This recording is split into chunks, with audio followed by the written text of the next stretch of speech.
All right, y'all, so this definitely has the internet talking.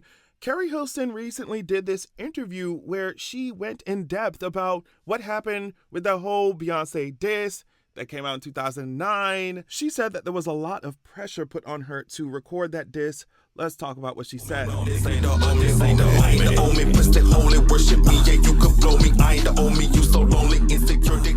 already know, links to everything will be in my description. Back in 2009, Keri Hilson unleashed Turning Me On remix, which ultimately earned her a great deal of backlash. You can say that, I mean, that is the understatement of the year. You hear me?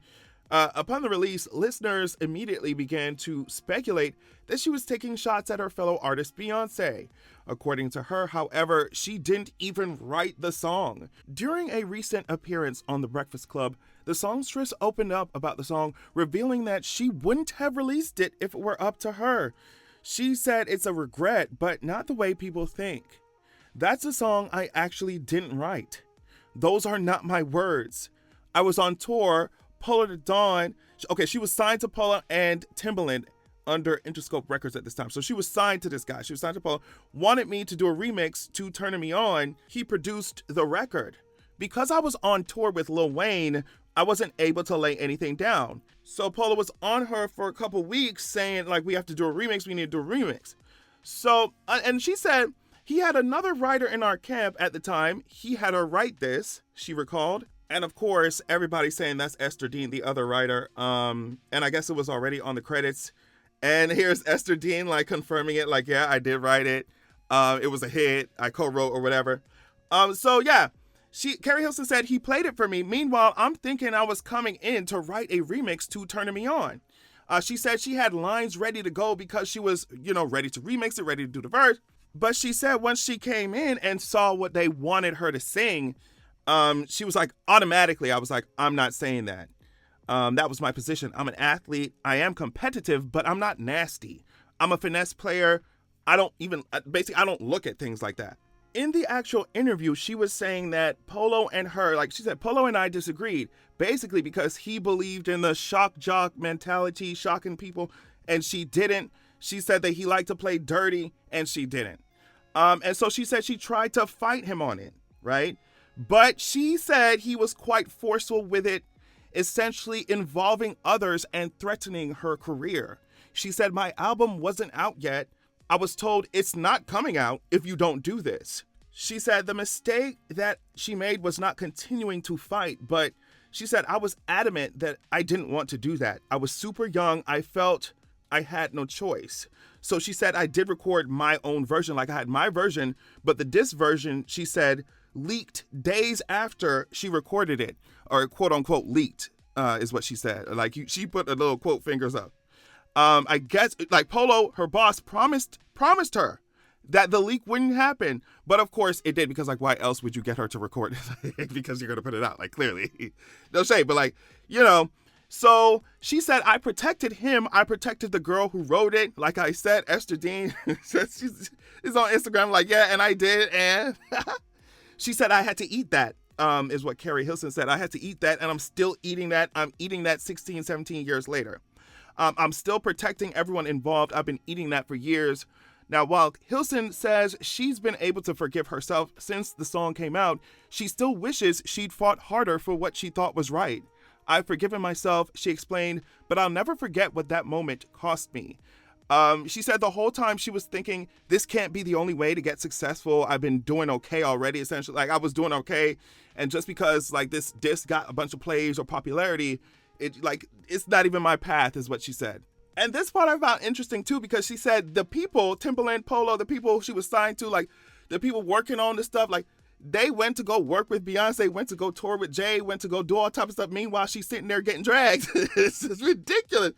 And then she said, like, essentially, like, those were my bosses. Those were my bosses. So I didn't want to put my career in even more detriment. And then on top of that, y'all asking me to hold a magazine with Beyonce on the cover. She was like, I just wanted to distance myself from it completely. She said, I've been a fan of Beyonce, have always been one of the greatest artists of all time. But now it's a name that I cannot say, a magazine I can't hold, a conversation that I don't want to have in public.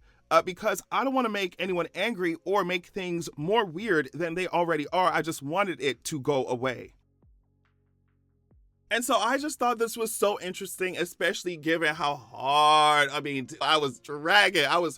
Do you hear me? The head of the Beehive draggers. Do you hear what I'm saying?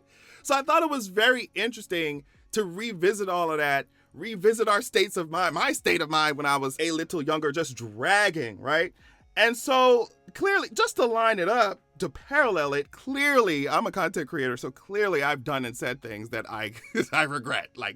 You're not online making content for how many years, and you never make something or post something that you regret, right? So I approaching this conversation from that standpoint, I completely, I get, okay, so if she is over here saying, I got executives over me, bosses over me saying, you got to record this or else, you got to record this or else, it just adds a different perspective to the entire story.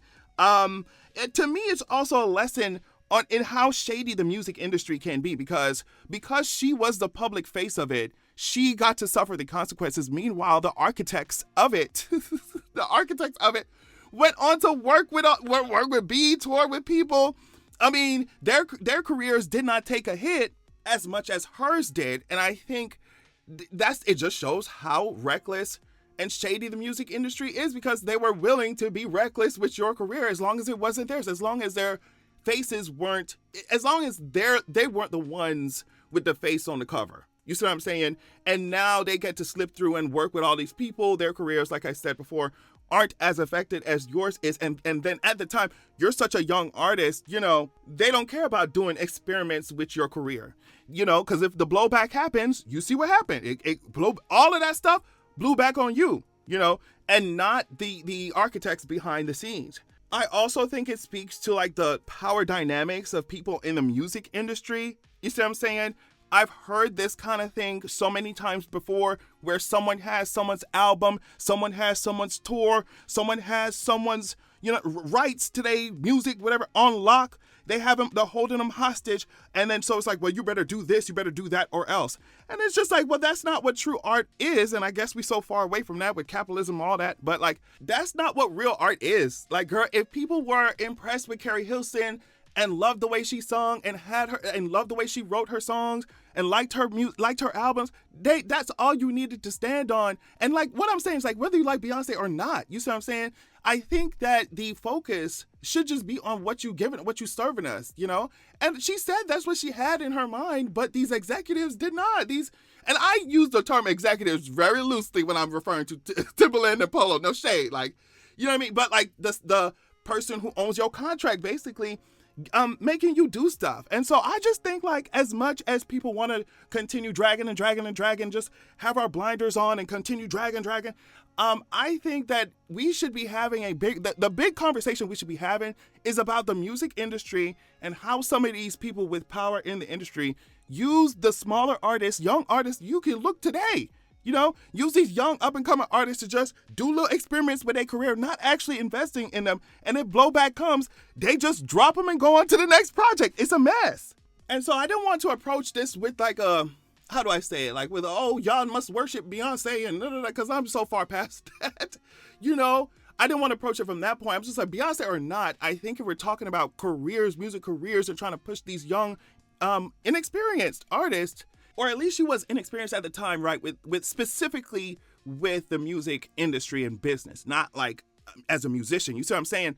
I think that if we trying to push these artists, let's focus on the music and the art and what they're doing and their unique, the unique things that they bring to music, instead of all this other stuff. There's so many stories I heard where these labels are you better do this, you better make this, you better diss this person, you better for what, girl? Because most times, 9 times out of 10, especially if this ain't rap, right? This ain't no rap. If you've been building a career like this, or if you've been building a sound, right?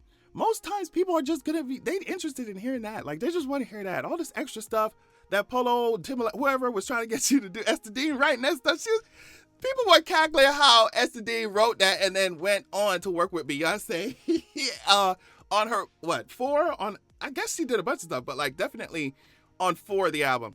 So I mean, I think the bigger conversation that we should draw from this, or we should be having, is how we can get some of the shady stuff out of the industry and the power dynamics that go on in the music industry. I think that's what we should focus on. But let me know what you think about all this. Like I said, they have definitely been yapping about it on the timeline. So I was like, let me give my 2 cents. Thank y'all so much for watching. Love y'all so much. And make sure you have a good goddamn evening. This ain't the only, push that holy, worship me, yeah, you can blow me.